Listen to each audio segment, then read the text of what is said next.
Hey family, welcome back to the channel. I'm your man Von P. Welcome back to the After Dark version of On Point. Family, over the weekend, I went to a couple of events, a couple in my hometown as well as a couple of surrounding cities, and found myself in a lot of conversations that I probably could have stayed out of, but being so, they know I have a podcast, and what the topic is, of course, they dig right down into it. All right, so I'm going to get into it, but being so, this is the After Dark version. I am going to be 100% candid, honest, and I'm going to ruffle some feathers. And if you don't like what I'm saying, you can leave the channel if you like. But I can guarantee you, you're going to find yourself on one or the other side of this argument. Okay? So stay put for a minute. We're going to get into it. So the first conversation we was having was about being single.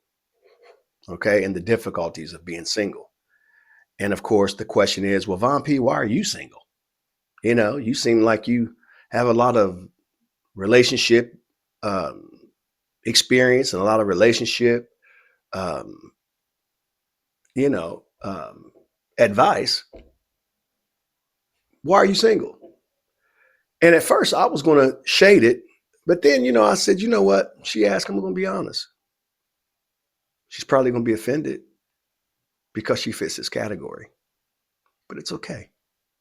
She asked, I'm going to tell her the truth. This is where we're candid. This is where the rubber meets the road here, right here, on point, after dark. All right. So my answer to her is that my options, I don't have very many options. I'm 60 years old, semi-retired. I have a routine. I have standards. I have expectations. Um, I get up and I go to the gym every morning about 5 o'clock after I walk my dog about 4 miles. And at 60 years old, I'm probably in the best shape of my life, or at least the best shape of my last 30 years. And I do that because one, I care about myself. And two, I want to live. Not only do I want to live a long life, but I want to live a healthy life. I don't want to cash it in, right?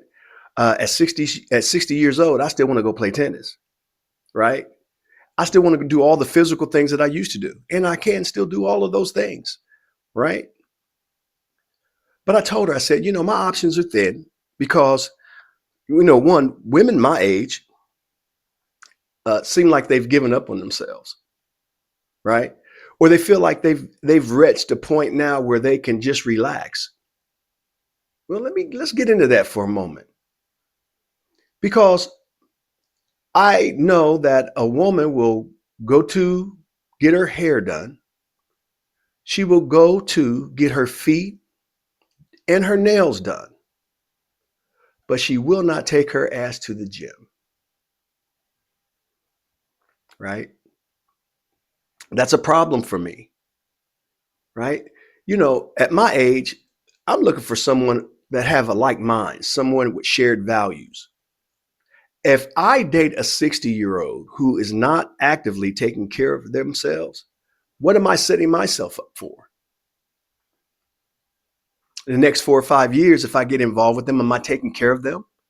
And if I am, is that fair to me? I know shit happens, but it's not going to be my fault. Yeah, I might fall ill. They might fall ill, but let it not be because of their own bullshit. Let it not be because of their own laziness, their own lack of self-worth and self-value. Get up, go do something other than club, because you're too old to be going to the bars. You're too old to be getting drunk, smoking weed every day. You're too old for that shit. And if you're still doing that shit, well, that's part of the reason why too, right? Grow up. Stop living like your children and your damn grandchildren. So, needless to say, that conversation didn't go over very well. But it didn't matter. It was my truth. And so I was okay with speaking my truth. So then, it kind of evolved some more into um, what men are not doing. Men don't want to be in relationships anymore and that kind of thing. And again, my response was probably not a warm and fuzzy welcome response, because I told him this. I said, look at what a man's options are, right? I said, you find a man that most men want relationships. We do. We want to feel loved. But at what expense? Right? Let's do this. Because I try not to, I try to get on the surfaces of a lot of these conversations without digging deep. But after dark, we're going to dig deep in this shit, and I'm going to just keep it real with you. A man, this is what a man deals with every day, right? A man's got to put food on his own table. A man got to pay his rent or his mortgage, his car payment, and take care of everything else, his insurances, his life insurances, take care of his children and his grandchildren, take care of all his own shit. Cooks for himself, cleans for himself, does laundry for himself, does all his own shit, right? But then I make the attempt to get to know someone, and their expectations are that when I come into their lives, not only do I have to embrace my shit and handle my shit, but I got to handle your shit too. Okay, so out of all of that, what do I get out of the equation? What's the return on my investment? I'm going to show you, ladies, how ridiculous you guys sound. I'm taking care of 2 households. What do I get in return? Exactly. So fellas, I'm going to just end this with this, right? If somebody's been in your life for more than a year, and the only evidence of them being in your life is a bunch of Cash App and Zelle receipts, yeah,